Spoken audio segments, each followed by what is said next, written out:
So itong si Bagyong Uwan ay nakalabas na ng ating Philippine Area of Responsibility kaninang 1:30 AM. Bagamat nakalabas na ito ng ating PAR, meron pa rin po tayong mga tropical cyclone wind signal na nakataas sa ilang areas natin, kaya pinapangalanan pa rin po natin or tinatawag pa rin po natin siya sa ating local name na uwan. At inaasahan din naman po natin papasok muli ito ng ating Philippine Area of Responsibility patungo na ng Taiwan. Sa ngayon, nananatili pa rin naman siya sa typhoon category at ito'y huling namataan sa line 365 kilometers west ng Calayan, Cagayan. May taglay na lakas na hangin na 120 kilometers per hour malapit sa sentro at pagbugso na umaabot ng 150 kilometers per hour. Ito'y kumikilos northward sa bilis na 15 kilometers per hour.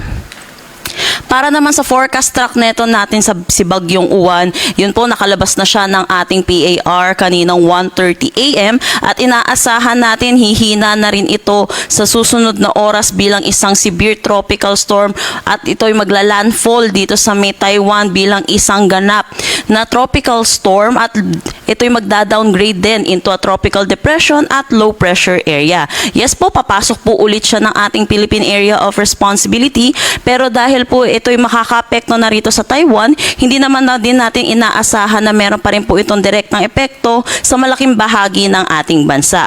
Pero dahil po sa lawak na itong si Bagyong Uwan, posible makaranas pa rin na malakas na bugso ng hangin kahit nandito na po siya sa Taiwan, dito sa extreme northern Luzon, particularly dito sa may Batanes at Babuyan Island. So iba yung pag-iingat pa rin po para sa ating mga kababayan. Dulot pa rin po ng mga hangin na posibleng dulot nito ni Uwan.